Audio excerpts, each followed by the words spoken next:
Hi there, and thanks for joining us for this webinar on mastering the next generation of Ohio science standards. My name is Francis Vigent.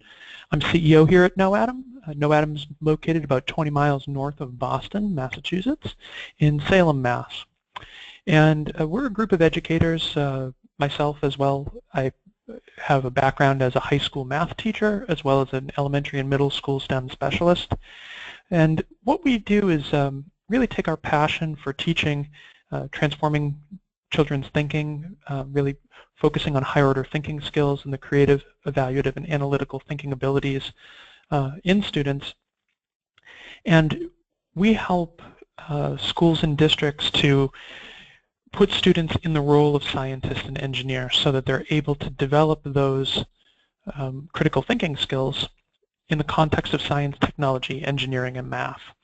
And the next generation science standards are particularly aligned with the nature of science and engineering, as well as the higher order thinking sort of focus that innovation requires, and create a kind of platform for developing those skills. So the way we pay our bills is, of course, curriculum, professional development, and materials, but the bottom line is that the next generation science standards and sort of the evolution of performance-based assessment is really all around developing skills in students. And when we're talking about STEM, science and engineering, specifically skills that are necessary to develop and use the content of science and engineering, and to understand how technology and scientific knowledge are developed.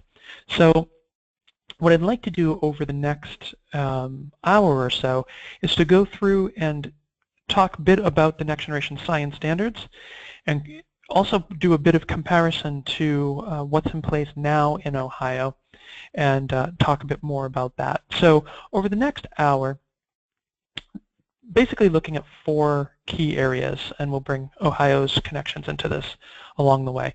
What makes the new NGSS a bit tougher and different, perhaps, than what's in place now? How do those new standards link to Common Core ELA and math? And when you think about the new standards and their design, how does that affect the methods for science instruction? Elementary, middle school, high school, and even early elementary, when you think of it that way. And how do these standards teach skills and sort of habits of mind that integrate with other areas of the curriculum, and in particular art? So I think the best place to start here is to think about the nature of science and engineering itself, which is really well defined within the next generation science standards. And I'm going to kind of explain it from an NGSS standpoint, and we'll come back to Ohio in a bit. So from an NGSS standpoint, science is knowledge from experimentation, that scientists ask questions, they develop investigations. So you think about, in essence, sort of like the scientific method, using a scientific process. Students engage in, scientists engage in answering questions by not only developing experiments, but carrying them out, gathering data to reflect on their hypotheses, and use that data to form claims which are evidence-based and supported by evidence and well-reasoned. And so that's what scientific knowledge is knowledge from experimentation. Engineers use their scientific knowledge to solve problems. And so engineers identify and solve problems by developing potential solutions, which they prototype, test, gather data, and then use that data to form an evidence-based conclusion about whether they need to refine or replicate that proposed solution. And so engineers, the product of the engineering design process, so they, again, applying logic in an engineering context, that logic is the engineering process or engineering design process. The result is technology. So technology is anything that solves a problem. And I think that there's a lot of debate, not necessarily debate, but sort of people tend to default to the natural world in a lot of cases when it comes to science, as well as defaulting to kind of constructing physical objects like buildings or things like that, computers, when it comes to technology. But in fact, science is also looking at synthetic properties and things that may not be naturally occurring. So to say that it's about the natural world and natural phenomena is not entirely true. And when it comes to engineering, the idea that it's about building and constructing things, that's not particularly true either, because engineers design processes which are non-physical. They design software which is non-physical. And things that are not electronic, obviously, wedges that are, act as door stops are technology, doorknobs are technology. All of these things that are solving some type of problem are all examples of technology. So you see math at the center of all of this because math is a tool for quantifying, analyzing, and evaluating different elements of the logic used by scientists and engineers, but also the results, sort of the observations of carrying out their investigations. The procedures that they've developed result in some data which then not only has to be quantified, collected and measured and collected somewhere, aggregated, but also analyzed. So you think about applying math skills to analyze raw data and find the difference of the mean or a mode, something like that, rendering it in different ways, line graphs or pie charts and these sort of things. So math is a tool that makes science and engineering something that's able to be understood, replicated, and precise. And this forms a kind of cycle because technology enables scientists to ask new questions, answer questions that they couldn't answer previously because they can now access information, collect information they couldn't previously, and that's a good example of that is when engineers design space probes.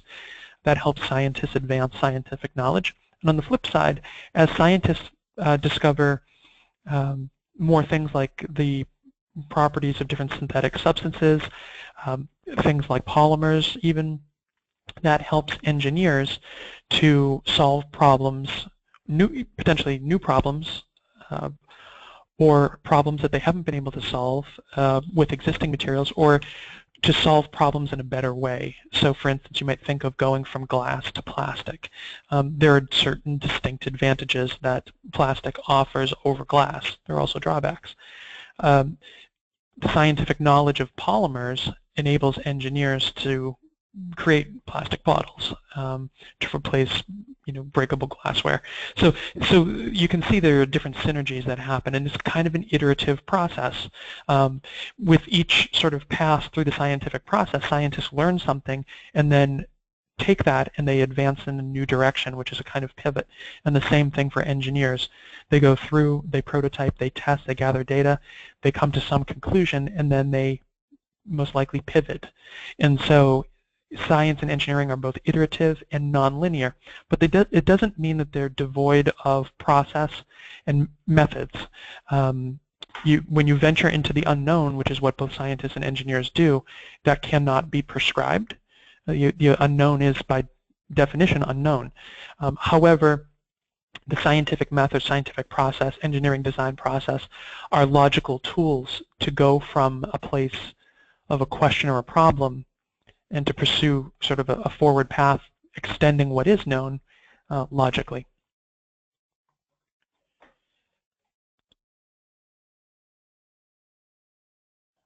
One of the things to consider under next generation science standards and future evolutions of Ohio standards, and the current Ohio standards do encourage a shift here, but it's not necessarily articulated this way, so I'd like to try to clarify. So a traditional model of science instruction is content that flows through a teacher or flows through a textbook or flows through a video,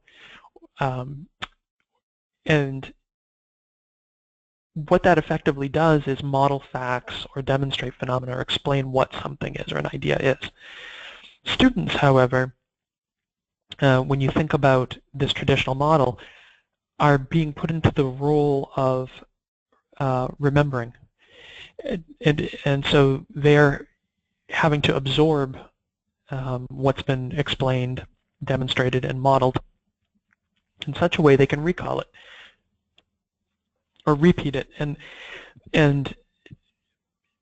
the point here is not that students shouldn't be able to recall things, but the point here is that when things are being explained, demonstrated, and modeled, and that's the means by which students access the content, that proficiency becomes defined by recall. And so for a student to demonstrate proficiency in this traditional model, it's about recalling the facts that they've read about, they've been told about, they have seen in the video, being able to repeat a demonstration, or to be able to summarize and apply or apply the phenomenon. So this is, and that's all lower order thinking skills.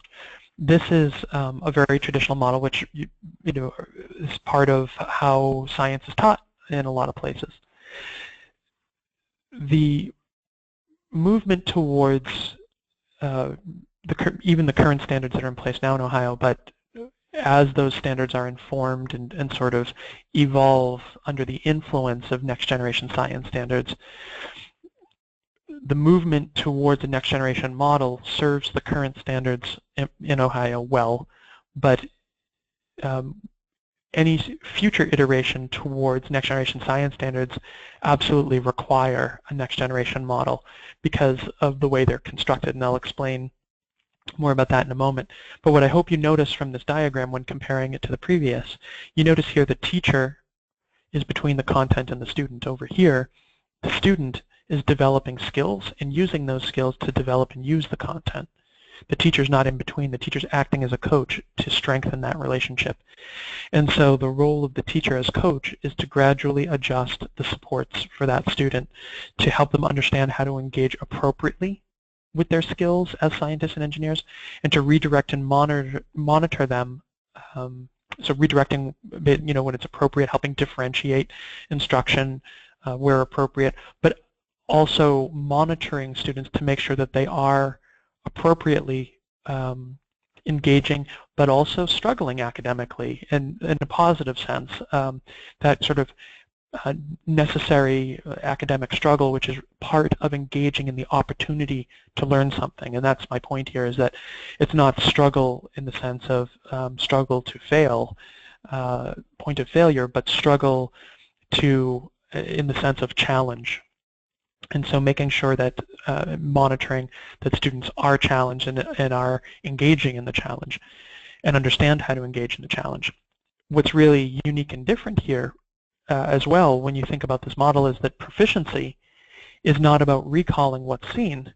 It's instead about developing and using the content by using the skills, by being able to demonstrate performance of those skills. And so when you look at next generation assessments as well in a next generation inquiry environment, it's students using their skills to solve problems and answer questions, inform conclusions, or really opinions or claims, which they can then support with well-analyzed data, key data, and reason that in writing. Part of that is being able to identify the systems behavior of content and describe how that content interacts dynamically. And if you're familiar at all with the next generation science standards, the next generation science standards consider the 3 dimensions to be an innovation. Now the 3 dimensions are the science and engineering practices, the disciplinary core ideas, and the cross-cutting concepts. The science and engineering practices are the skills specific to science and engineering, kind of the tools to be a scientist or an engineer. The disciplinary core ideas are the content, sort of the factual basis of the standards, and cross-cutting concepts are the systems behavior, or we might say the phenomena by which the standards manifest themselves, or the content manifests itself. So you could think about, for instance, the water cycle as being a cycle, not just the discrete components of evaporation, condensation, transportation, collection, and so on. So there are other things which also manifest themselves in a cycle, like the rock cycle, life cycles, and so on. And so if a student has a really mastered the skills necessary to engage as a scientist and engineer, then what you'll see is that they're able to engage the content and link that content together across different areas with a sort of mindset to understand that one of the parts that links content is the way that it behaves and manifests itself. So anyhow, next generation model is a considerable departure from that traditional model. Now, when you think about the way the standards are rendered, they are rendered with these 3 foundation boxes for that exact reason, that there is the 3 dimensions, so that each one corresponds to a dimension, and there's that skills dimension, so these are the skills necessary to develop and use this content and observe this phenomena in order to demonstrate the expectation. And so the standards are performance expectations. They are something that students are expected to be able to demonstrate within a novel context, which is derived from these foundations. So basically defined by the disciplinary core ideas, that particular content, the skills that are required to be able to develop the model. So you're developing a model to describe phenomena. And so as they do that, they have to be able to recognize the phenomena, which is those cross-cutting concepts. So once you understand the structure, it makes an awful lot of sense, and it's very helpful for developing curriculum and understanding kind of the experience, the classroom environment experience, and what that needs to entail, and then understanding the key skills as well as the key phenomena which should come to life in that environment. And then beyond that, if a student is presented with different flavors of this environment, so in this case ecosystems, whether it's marine or desert or tundra, you know, I mean, there's ecosystems within all different climates as well as settings. The student should be able to demonstrate the expectation. So you can see that traditional model where a teacher may approach the content as telling students all about specific but yet general climates and ecosystems and trying to model and explain all the phenomena. That doesn't result in a skill. It results in factual knowledge that can be recalled. Over here, we're developing a skill to actually analyze content and intentionally observe the phenomena and connect the content with the phenomena to demonstrate this expectation on, and again, thinking to a standardized assessment as an example. You know, the standards are assessed by standardized assessments, but the purpose of the standard is not to prepare a student for an assessment, but to prepare them for life. But I think it's helpful to kind of understand or what scenarios in life a student may be encountering, and sort of the breadth of difference, kind of variability that there can be here when you think about testing as being something you can't predict, but will be generally related to you know, to what you might see in the marine ecosystem. Okay, so making those relationships is really key. The major innovation, I would say, that we see here at KnowAtom across states that folks are struggling with, it's that practices dimension. And the reason is the practices are the tools that you apply within process. Process being the scientific process or the engineering design process. And again, process is logic. So as a student needs these tools sets first, these skills first, to be able to engage in those processes of answering questions and solving problems. And so from a student's perspective, and this is true of all grade levels in these new standards, kindergarten to 12th grade, what changes as you progress is the complexity and depth and the amount of variables you're working with as a student or as a teacher when you're observing the kind of student responses. Again, you're going to get what's age appropriate, and it's going to evolve from one grade level to the next.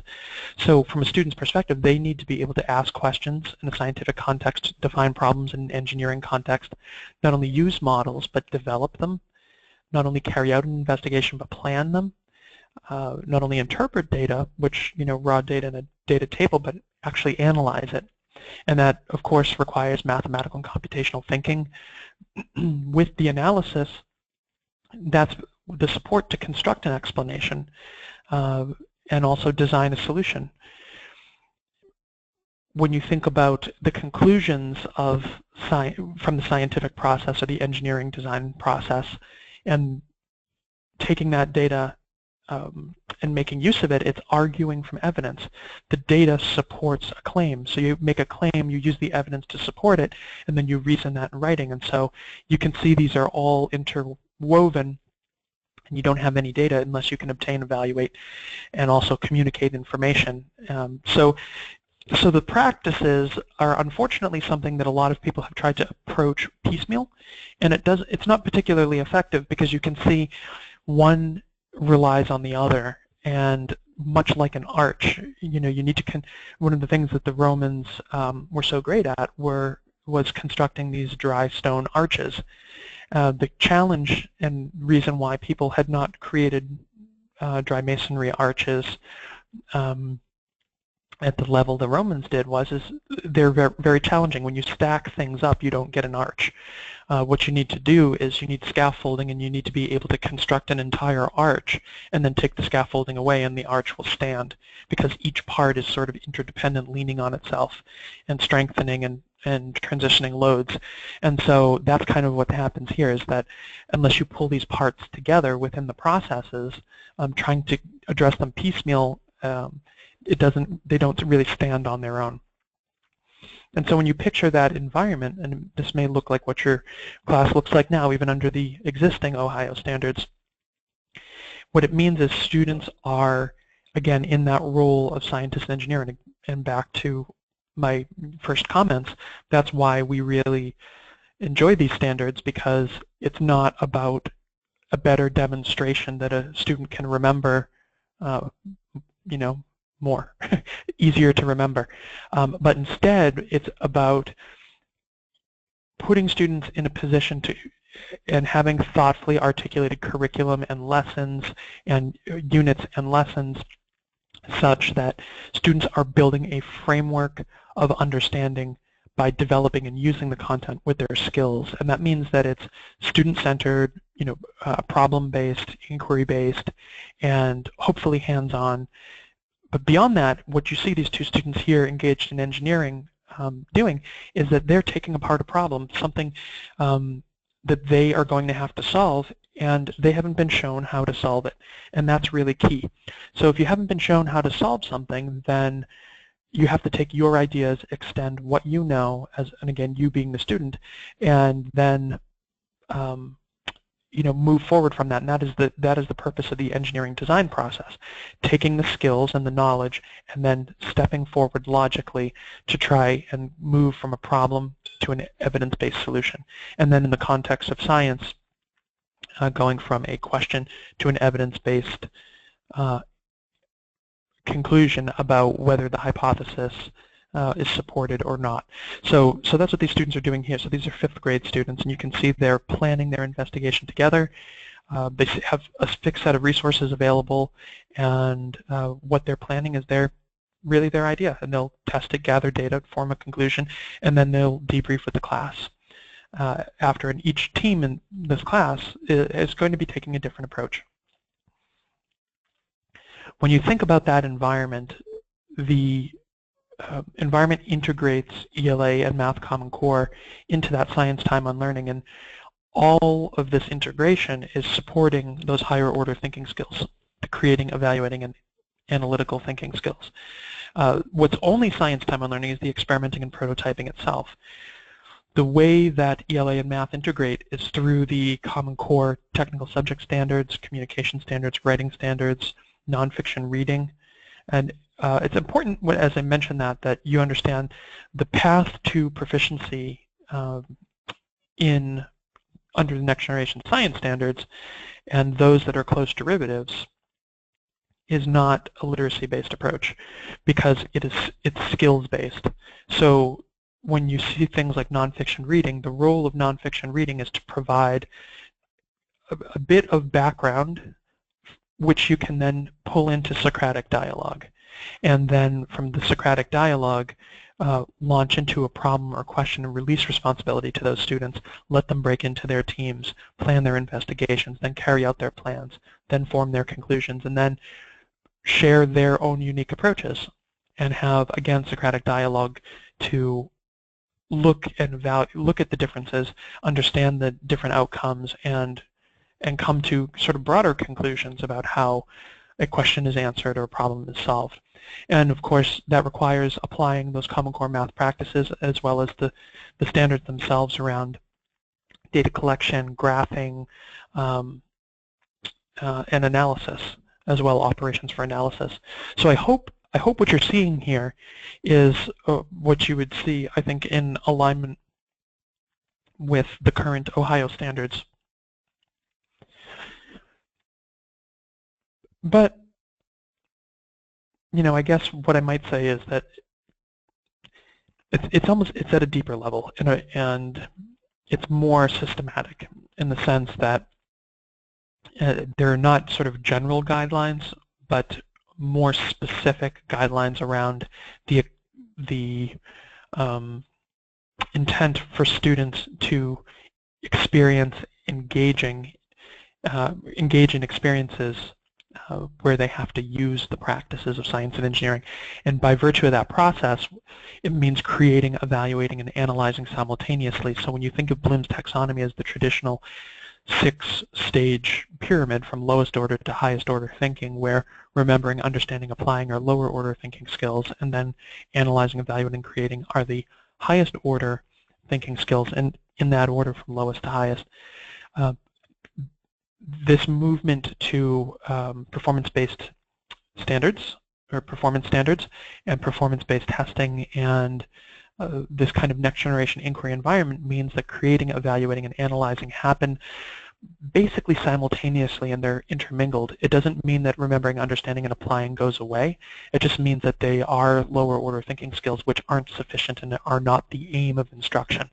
And so in that traditional model, remembering, understanding, and applying is sort of the aim of the instruction, that a student will be able to remember, understand, and apply what they've heard or seen or mirrored back. And so in this next generation inquiry environment, when you picture again these two students, they're creating a plan, they're evaluating their options as part of creating that plan, they're going to carry out the plan, which yields data, and they're going to have to analyze and evaluate that data, and then create an evidence-based conclusion as to whether or not their solution should be refined or replicated.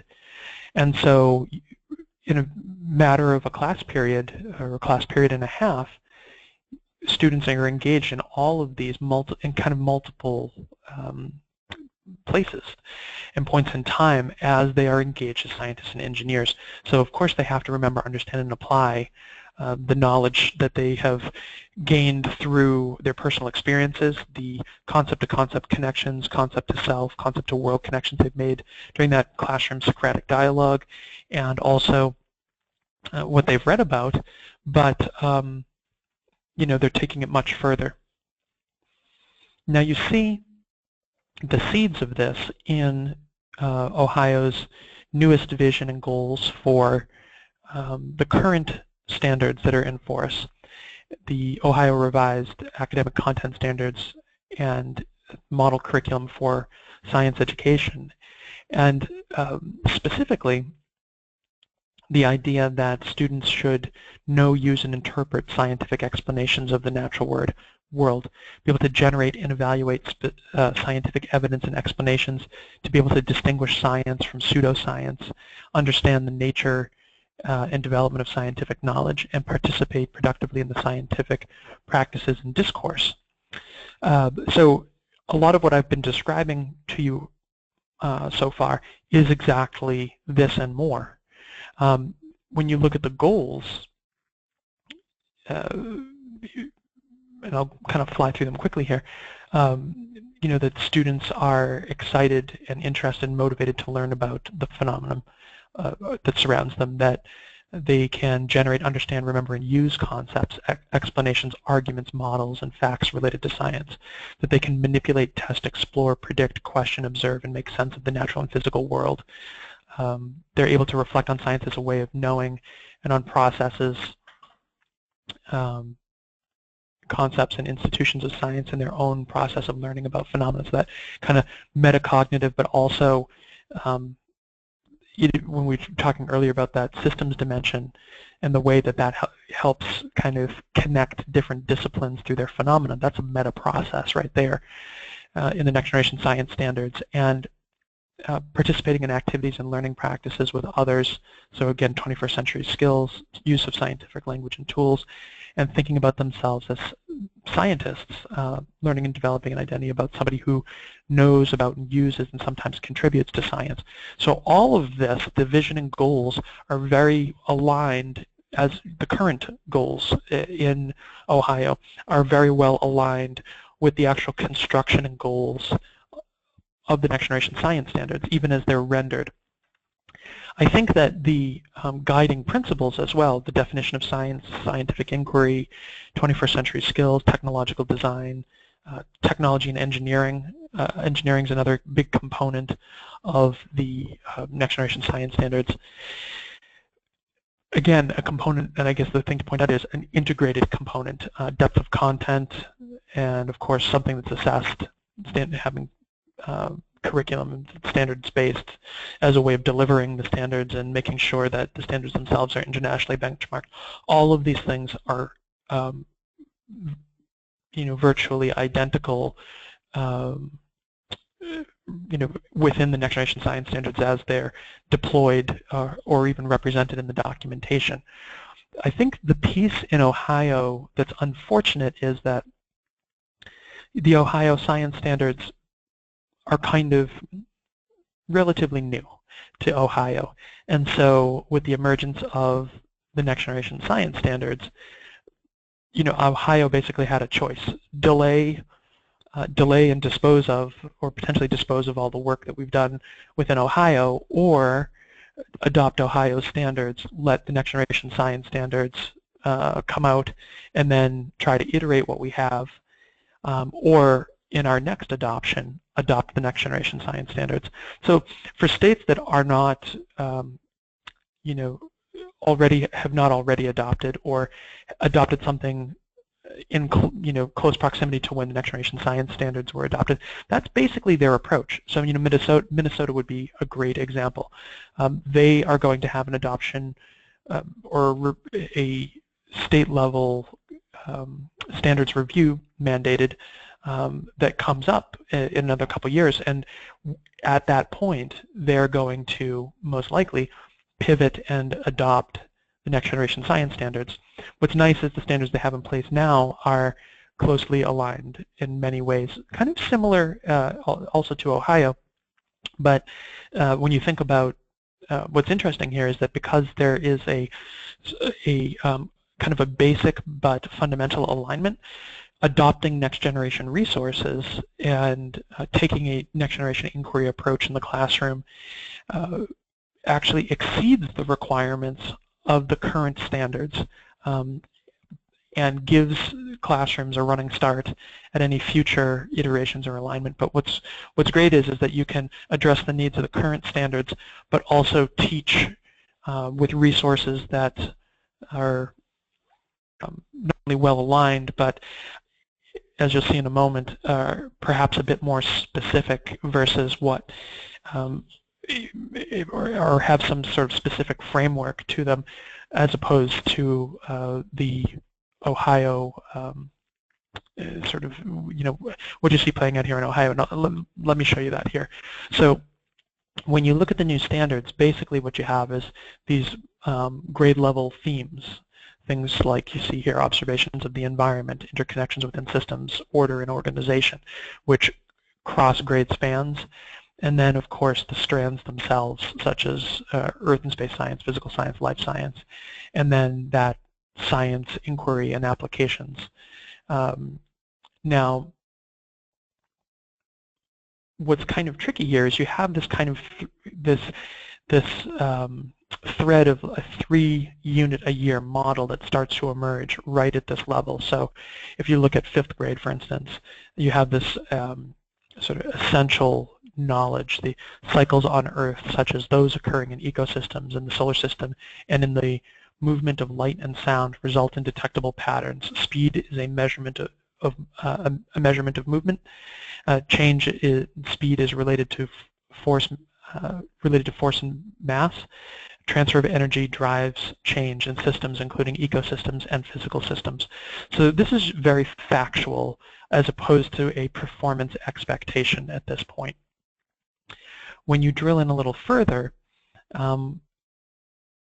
what you see here is the kind of standard trying to manifest itself as curriculum, and Ohio actually calls it, Ohio Model Curriculum.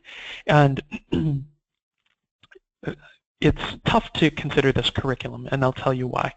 Because here you have standards, and in Ohio, this is the meat of the standard because assessments are developed around the content statement, content elaboration, and the expectations of learning. Where this isn't so great is how vague the expectations for learning are. So here's the content statement, that factual kind of statement that I mentioned earlier. Here's the elaboration of it, which is almost kind of telling the teacher, trying to give the teacher some background around that concept, and then also connect it to the future applications and also the prior, so that kind of, trying to say, here's where the kids have come from and where they're going. When you look at the expectations for learning, though, the expectations for learning do not really connect well to scientific inquiry, the definition of science, 21st century skills, technological design, technology and engineering, the way that it's described in that vision and goals that those vision goals and the guiding principles that we were looking at earlier. So what I mean by that is what you have here are discrete tasks that are kind of task statements. So for instance, design and build a self-sustaining ecosystem. Okay. If a student designs and builds a self-sustaining ecosystem, does that mean that they have really engaged in the 21st century skills, the engineering design process? Does it mean that this is done in that next generation inquiry type environment where it's the students actually developing the design, or is it a design that's being handed to them and so they are kind of quote designing and building it themselves? And also this is kind of a bit of a nice idea, like they say here. It's not all-inclusive. It's a checklist of what should be done on some level, but it's a springboard for generating innovative ideas. If you're teaching in an inner-city school or in a rural district where resources are constrained, how is it that your students are authentically going to be able to design and build a self-sustaining ecosystem when you consider all of the necessary elements in order to actually construct that in such a way, and this is key, in such a way that it yields data? See, that's the thing. To be engaged in scientific inquiry and technology and engineering, whatever a student is designing actually has to yield data. So that means here, if a student is going to design and build a self-sustaining ecosystem, they actually have to do that. They have to create some ecosystem, be able to gather data on that, whether it's dirt and grass and crickets in some kind of bottle with an oxygen sensor. It needs to yield data, and so that may or may not be feasible at scale in an urban environment where class sizes are very large, student and school resources are very low, and it's up to the individual teacher to really pull their materials and resources together. So, so that's where, and you can kind of go right across the list. Investigate change in an established model of an ecosystem over time. Okay, so now you can picture students design and build the model. If they didn't, what does it mean to investigate change in an established model of an ecosystem over time? if the student was approaching a problem or a question as a scientist or engineer, then what they've designed and built as this ecosystem model should yield data, and that data should be gathered over time. And so you can imagine that a student would be able to investigate change in that system over time by analyzing and evaluating the data that the model that they designed is yielding. So the thing is I can link these together, but the average teacher who is trying to look at this without understanding what the next generation science standards give us, the connection between the skills, the content, and the phenomena, and the expectation of how a student is going to be expected to demonstrate their skills, so the development of skills and demonstration of the skills within this role as scientist and engineer the teacher without that knowledge would potentially come to a very different conclusion about what these standards are asking for. And so the idea that you could hand students a diagram to have them build it, or a bunch of parts with kind of a make by number or step-by-step pieces, not adequate under these standards. And so that's why I say this isn't really curriculum, because it's giving some ideas and it's giving some strategies, but again, 1/3 of the 5th grade curriculum is 3 pages. And so the idea that your curriculum is 9 pages for an entire year is not sufficient for operational curriculum, first and foremost, and secondly, it's not supporting quality teaching and learning, which is required at a classroom level. So I think these are nice ideas, but again, when you look at things that are being suggested around videos and such, a student doesn't apply their skills in a video. They don't apply their skills, develop and apply skills in a textbook. They develop and apply skills within a scenario, within a physical context, even where they can work hands-on to develop a problem or an idea into a solution. So the kind of departure from the current testing here, when you think about the current Ohio assessments, that Part 1 and Part 2, the performance-based assessment, the end-of-year assessment, you see these constructed response or open response items as well as a multiple choice. And I'm going to pull some from the paper version of the assessment. So what you see on the left here is that performance-based assessment where students are given a diagram and then asked to identify the current season at location X, then explain what causes the season at location X, and write their answer in their answer document. So what's being required there is all lower order skills, lower order thinking skills. A student just has to remember and understand what causes the seasons and apply that to the diagram. And of course, use their ELA skills to explain it in writing. On the right, the same thing, but this is multiple choice. A student records the hours of darkness in certain days of the year and the average temperature for those days. Which statement explains the trend seen in the table? And so the student has to be able to look at make the connection that the hours of darkness is related to the average temperature change. And so what's kind of interesting here is that, again, it's those lower order thinking skills. So if a student can remember the relationship between darkness and temperature and the source of thermal energy here on Earth that heats our atmosphere for the most part, and just understand, make sense out of the information in the table, then they should be able to answer this multiple choice question. So those types of assessment questions, and same thing down, which process makes sunlight energy available to all organisms in an ecosystem, just remembering. Those types of assessments and these types of assessment questions, as the Ohio standards evolve, and whether that they evolve over time as the Ohio standards, or whether at some point there's just a complete pivot over to the next generation science standards. What a next generation aligned assessment looks like is very different. Here's an example, first in the nation operational NGSS assessment in the District of Columbia. The items are also being used in Illinois. There's open response, multiple choice, as well as tech-enhanced items. And I'll show you what one of those looks like in a moment.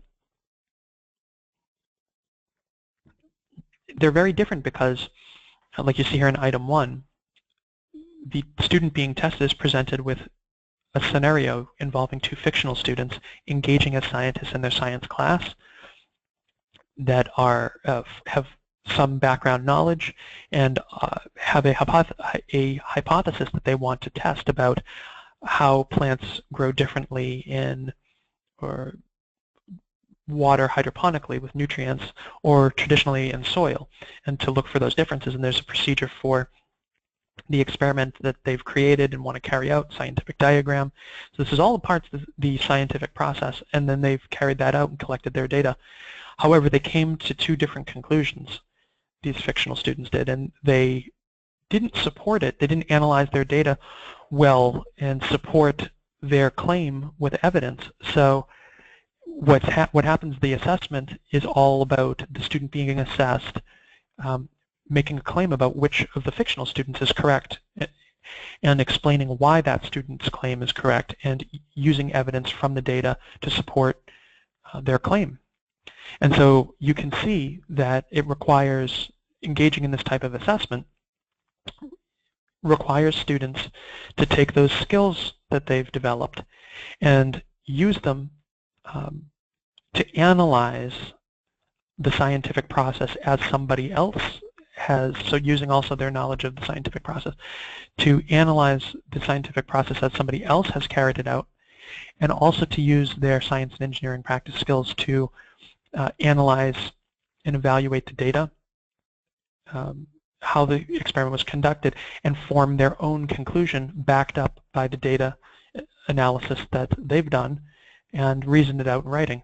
So in some respects, this assessment is almost as if somebody was standing in a next generation classroom taking notes about what was going on and saw a couple students come to different conclusions that were not well supported, and were kind of thinking and analyzing about that as a bystander.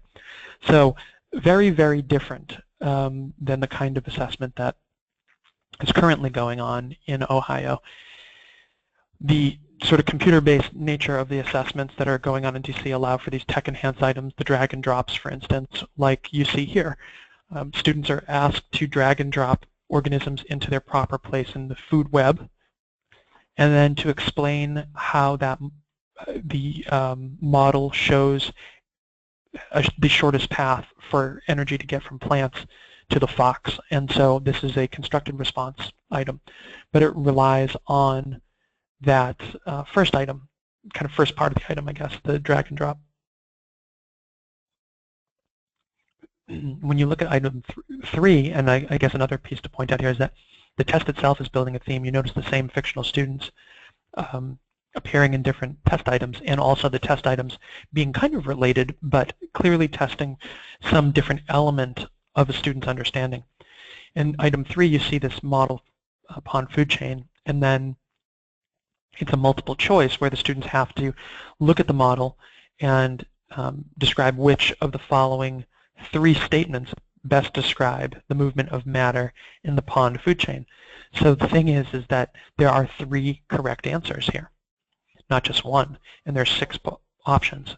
So the idea of having discrete tasks that just try to cover content or cover a particular skill, like a scratch test under the old kits that people use, it's just not sufficient. And eliminating wrong answers do obviously increase students' mathematical odds of guessing the correct answers, which is a strategy that a lot of teachers will teach their children, but it doesn't really merit a lot of time anymore because, frankly, these standards are trying to prepare children for college and career, you know, and whether or not their career requires college and they go that route, you know, the bottom line is that the students have to know what they're doing. They can't just sort of, you know, use probability in their favor and expect to be proficient and be able to demonstrate that.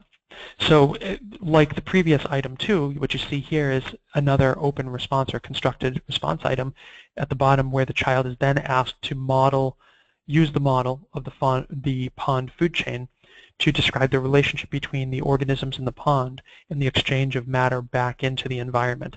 So this is where a student would have to use that phenomena I was talking about, the systems understanding, to relate what's going on in that food chain to the bacteria in the pond and be able to talk about sort of a life cycle where, you know, if a minnow dies or excrement or things like this, that the bacteria are involved because that's part of the bacteria's food cycle, but it's also part of a food chain, and the bacteria is playing the role of decomposer. And that decomposer making those nutrients available for the producers. And then, you know, sort of we have both a life cycle and another food chain that involves the bacteria, and that transforms this model pond food chain into a food web. So thinking at a whole different level versus those assessments we saw earlier, the, you know, can you remember, do you understand, and can you apply type questions that are lower order in the current assessments in Ohio, even the, you know, the new current assessments, right? So, and then I'll just flash these up here for you. Again, scenarios giving way to multiple choices. Pick 3 out of 5 because there are 3 correct answers. Item 6, a scenario again where a student has to answer the question, which of the 3 solutions best meets the 6 criteria that the teacher or the classroom developed, and use evidence from the table to explain that answer. So again, take the skills, analyze the situation, form a claim, support the claim with evidence from your analysis, and reason it in writing. So the reason that the assessments and the standards moved in this direction has to do with the National Research Council, who is part of the genesis of the Next Generation Science Standards. Their definition of effective science instruction is as follows. It's effective science instruction capitalizes on students' early interest and experiences. That means it starts in pre-K, kindergarten, follows the child. It identifies and builds on what they know, so that's intentionally nurturing September through June, but also grade level to grade level. So first grade is the way science is taught in first grade supports second grade, and second grade supports third grade. The vocabulary, the introduction of standards, the mastery of standards, the reinforcement of standards. You know, you're reinforcing prior grade levels, you're mastering standards in grade level, and you are also introducing future grade level standards. That doesn't happen by accident. And under the current Ohio standards, it potentially could because of the way that even the documentation is arranged, but nonetheless, it implies a 3-unit-a-year model, which is really not helpful. What you need is something much more focused than that. Monthly themes, weekly lessons, and then lessons which have, again, which we see next here in the definition. The lessons provide students with the experiences to engage them authentically in the practices of science and sustain their interest. So rigor really comes around student thinking. Are you challenging students to think? Does your instruction and does your curriculum and your resources require students to think, or does it replace their thinking with some kind of template or worksheet and sort of a go through the motions and quote do something? And so that's why you see what's on the left is a traditional model. It's not next generation aligned. It's pre-teaching, it's showing, it's modeling, it's explaining, and the students are trying to absorb all that, remember it, so they can then go and do it on their own, right? What you see on the right and what I had described earlier are those students who are engaged in actually taking that problem apart, trying to answer it for themselves authentically, from extending their own knowledge with their skills by using the scientific process or the engineering design process. And so when you think about that, the way that classroom progressions often function, you know, pre or kindergarten all the way up, and at least in a model that we've designed that has worked well for thousands and thousands of students and produced very positive performance data even under non-aligned testing, and I'll show you that in a second, is thinking of a lesson as taking place over multiple days, and that you're using nonfiction reading as a little piece of that, less than 20%, just to lay the foundation for a Socratic dialogue, and the Socratic dialogue focusing on asking higher order questions that require students to contribute their ideas and extend their knowledge and make connections with the content kind of publicly in class, and then bringing other students' ideas in to help support or counterclaim those contributions. So you create this class dialogue that's not a lecture where a teacher is validating, but a situation where a teacher is asking questions and helping coach the class along and expose different ideas and misconceptions through questioning. And that, of course, then leading to a problem or question where you can break into teams and students plan their investigations and then carry those investigations out. And so here's a couple of second graders where they gather their data from their ideas, then analyze it and form evidence-based conclusions. I keep referring to process and practices. So, and this is relevant even now in your classroom, something that you can easily adopt if you haven't already done so. Science and engineering require logic to go from a question to an evidence-based conclusion. However, the process and logic that they use is different because science and engineering serve different purposes. It's the nature of the disciplines. And so while there's relationship between different stages or different sort of logical steps, they're different. And so the role of the practices are applied within the process. And I'll use ELA as an example where practices and processes are also used, but they're different, right? So within a writing context, we teach children the tools of writing, which are the writing practices. So the practices of writing are word choice, voice, sentence structure, tone, things like this. In order to go from an idea to a high-quality published work, you need to engage in the writing process, especially if you're going to do it with any sort of regularity, right? Not just functioning by luck. So we teach children about the writing process, and the writing process is essentially brainstorming, pre-writing, drafting, editing, revising, publishing. So the writing process, those steps require all the practices. You need word choice, voice, tone, sentence structure, and all of that. But as you apply logic to go from an idea to a high-quality published work, you're applying those skills in different combinations, and that process yields the high-quality work.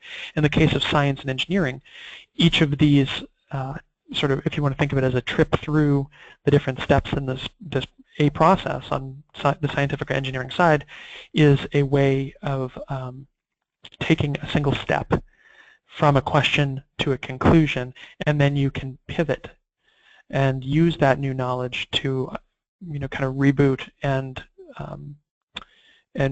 either identify a new question, change a new hypothesis, modify the way that you try to gather data or approach that hypothesis, and continue on.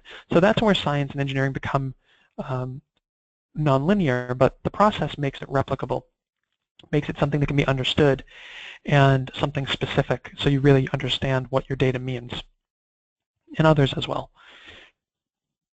When you think about next generation aligned resources, or really inquiry resources that are performance-based, and this is also true under the current Ohio standards, that you have to be careful what you download on the internet and what you believe. And this is an example from a kind of an education blog in Missouri, which is, has a bit of an agenda. But what they did was they had a post that took a worksheet, and they said a parent from California in the Sweetwater School District is unimpressed with what his child is learning via the next generation science standards, and here's a worksheet from his 8th grade science class. What you see on this worksheet is not at all aligned to the next generation science standards. When you hear, think about what I've been discussing and showing you here so far, you can see that there is no skills here There are no next generation science and engineering practices. There is no, relatively no disciplinary core ideas that are here. They're just facts. So no skills, no facts, and no opportunity to observe and relate phenomena. So the dead giveaway, though, is that it's the result of a traditional model of instruction. There's no opportunity for students to perform an expectation. It's just an opportunity to engage in lower order skills, the remembering, the understanding, and maybe in applying. And I don't even think there's anything here that reaches that level. Just basic remembering, recall. And you see it's based on a video. So, these performance expectations do not lend themselves to worksheets to start with.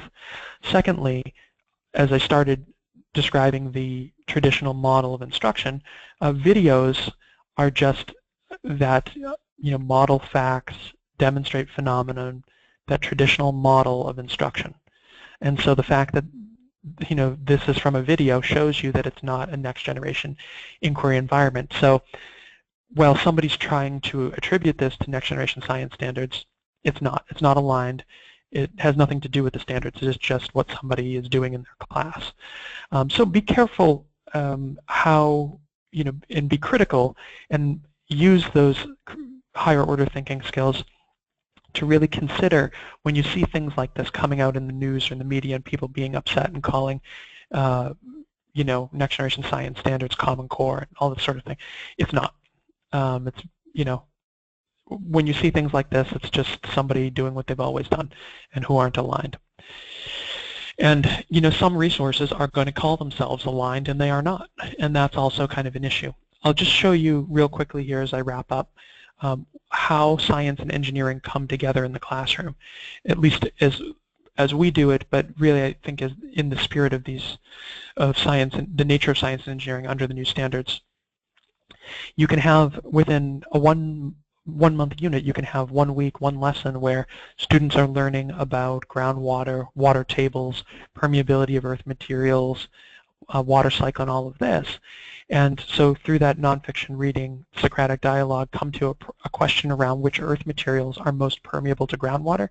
And there's that full release of responsibility to students to use this scientific process, develop their experiment from the available materials, carry it out, gather data, form a conclusion.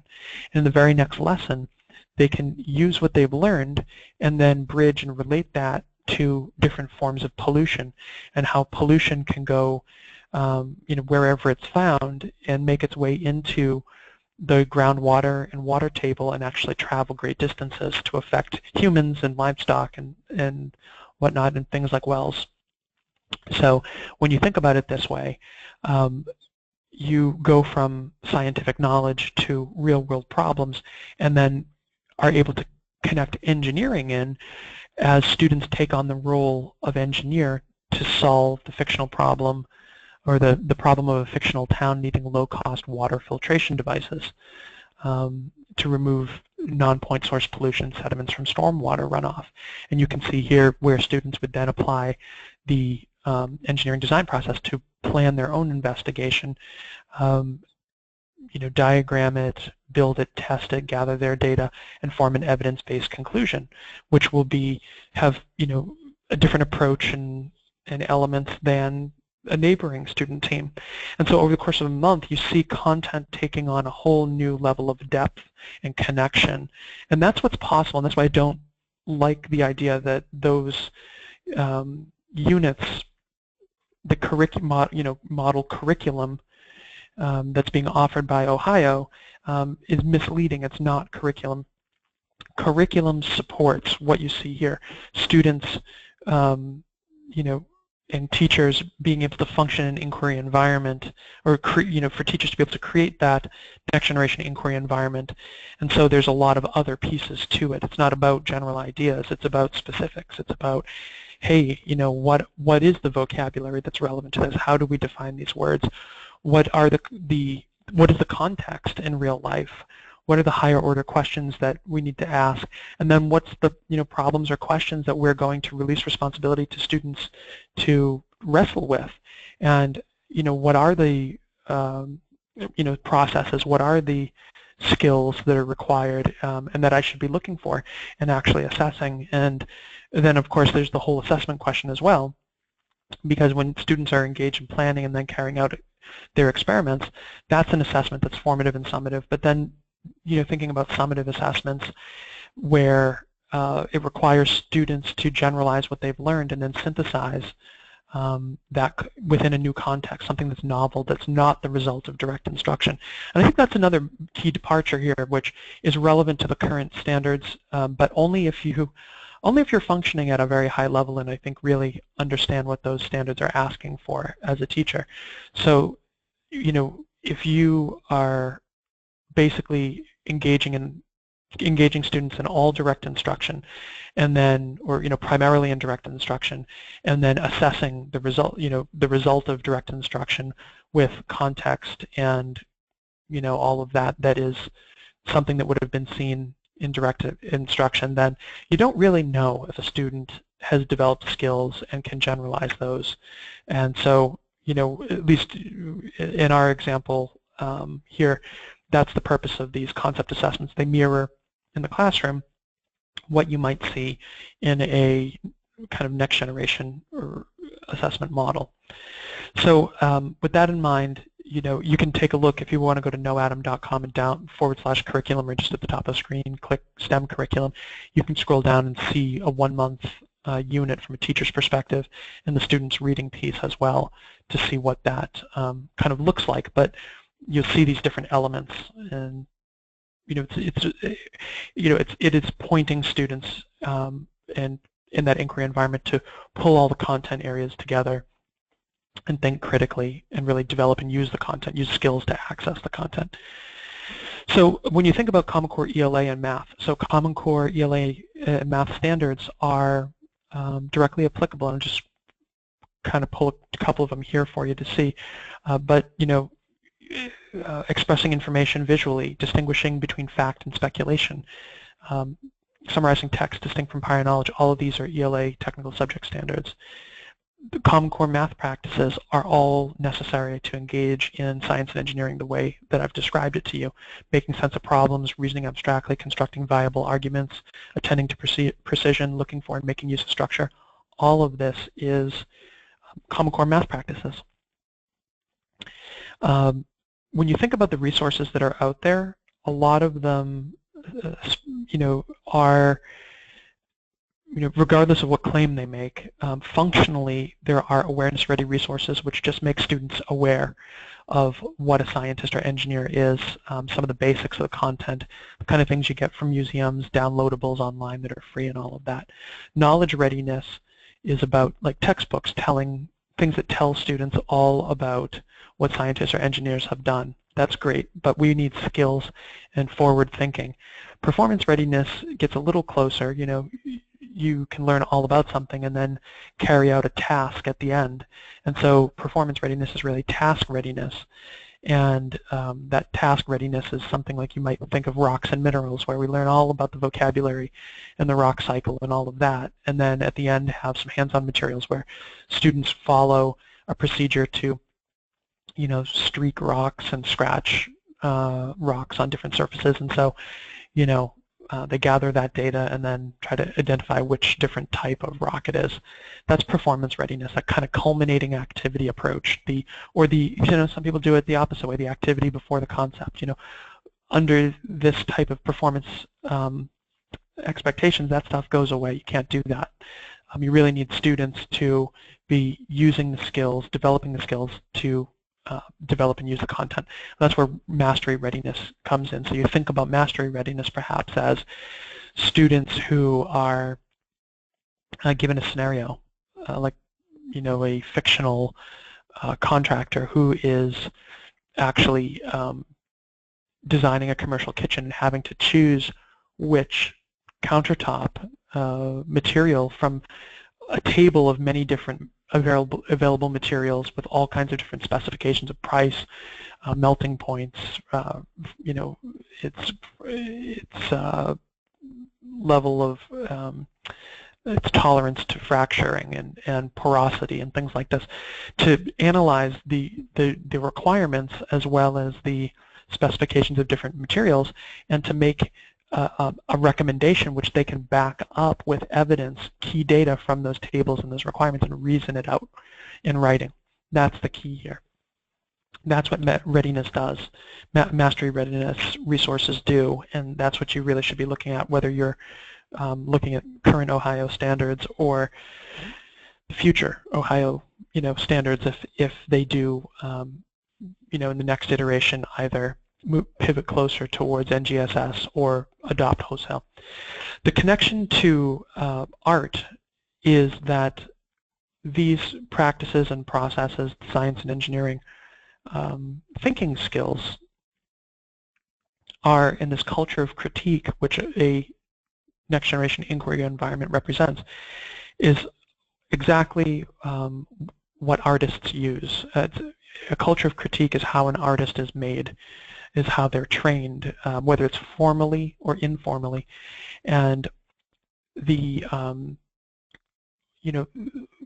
people get, especially in K-12, think that art and the connection between art and engineering and science is about making things pretty. Take a physical thing and make it pretty as an artist, and that's not what artists do at all. Artists engineer communication.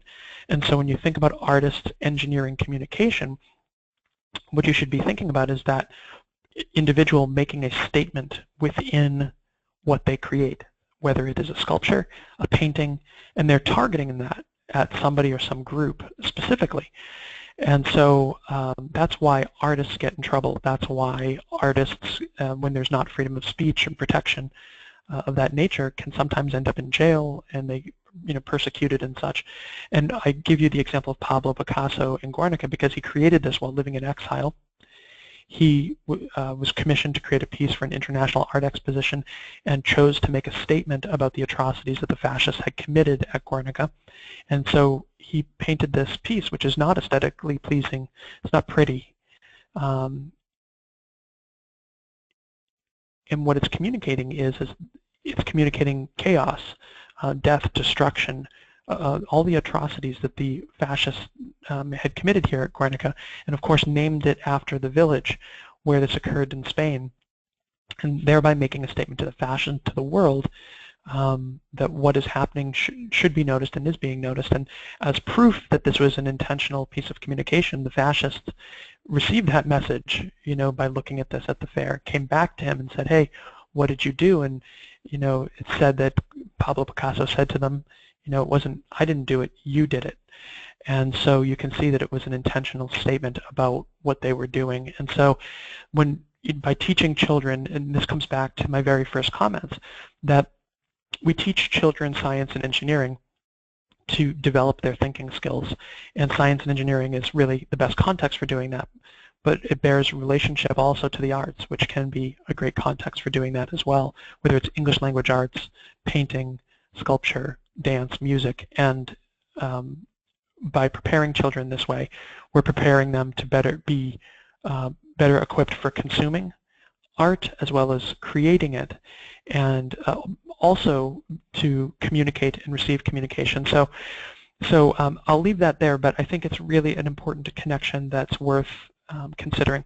So when you think about the STEM learning environment, think about curriculum, professional development, and materials as fitting kind of hand in glove with each other and supporting and nurturing students' understanding September through June and from one grade level to the next. And like I said earlier, if you'd like to take a look at something that is next generation aligned that you could use even under the existing Ohio standards, feel free to go online, download that 1-month sample. If you have any questions, you can always reach out. Under existing testing in places like Massachusetts, where the state average is 50%, you can see schools and districts making significant gains and sustaining them over time. This particular school's profile is 20% high needs, 7% low income, more suburban profile, but still going from a state average of 50 to the 80s. In urban environments, same testing, we see the same thing. In this case, going from below state average to well above state average, actually adding 51 points to their advanced and proficient scoring, or students with distinction in just 2.5 years. And this school has 35% ELLs, 72% low income, 65% free lunch, 75% high needs, and there are shocks in that system.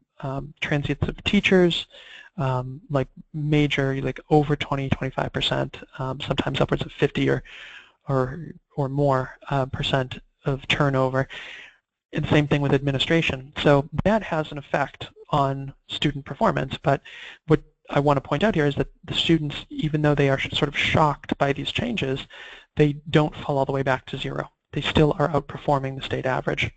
And then when you look at a middle school example, a very dire sort of circumstance in one of the absolute lowest middle schools in Massachusetts, that those students go from being the lowest to average for urban middle schools in Massachusetts at the middle school level by adding 24 points to their advanced and proficient scoring students. And look at the lowest basic, below basic, the warning and failing level, going from 54%, almost in half, to 27%. And again, this is the average for the 26 for middle schoolers in the 26 largest cities in Massachusetts. And so hopefully this trend continues. But when you look again at the demographics, there are significant challenges in the community, and and despite that, the data is able to improve by this 24 points in 2 years. And so you see the school is 64% of their students' first language is not English, 15% are ELL, 95% low income, 87% free lunch, and 97% high needs. So really significant. And we see, again, well above state average, even in other states like New Hampshire and such. The purple and the yellow are KnowAtom students, and the pink and teal are the state averages in those years. And you can see they're also successive years, so you can see successive gains as well as not going from 10% to upwards of 30% above in those different areas of the testing. And again, this is testing that's not aligned. However, inquiry is important, so it is being assessed, and these types of skills and approach to content is huge for making that kind of impact. So with that said, I'll just let you know about a couple resources here if you'd like to check out how you can strategically implement a lot of this. So, that would be useful in Ohio when you think of what you have now are standards. You have a model curriculum that's not really curriculum. How do you actually implement those, that vision guiding principles and such? This would be a great one to check out, KnowAtom.com/strategically, again, free resource. If you have any questions or need access to something you can't get online on our website, feel free to reach out to Mary Ellen DeLacy at mdelacy.com or by phone at 617-475-3475, extension 2006. If you have any questions for me, feel free to reach out to Mary Ellen as well. My name's Francis again, and forward those questions along. I'd be happy to respond to you personally. A few other resources and ways to stay connected. All of these are free. When you download the curriculum online and the readers, that's a month's worth of the content.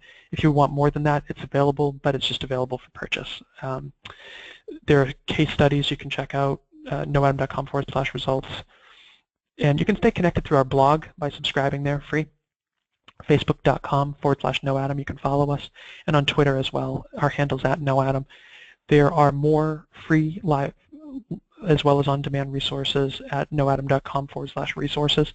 There are also innovator interviews and ebooks, all kinds of different things. So I'd encourage you to check those out. Thank you very much. I appreciate your time today, and I wish you luck under your current standards.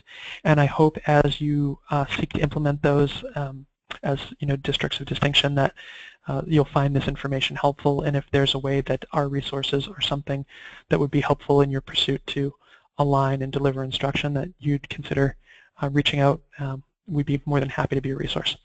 Thank you very much, and I wish you a great day. Bye-bye.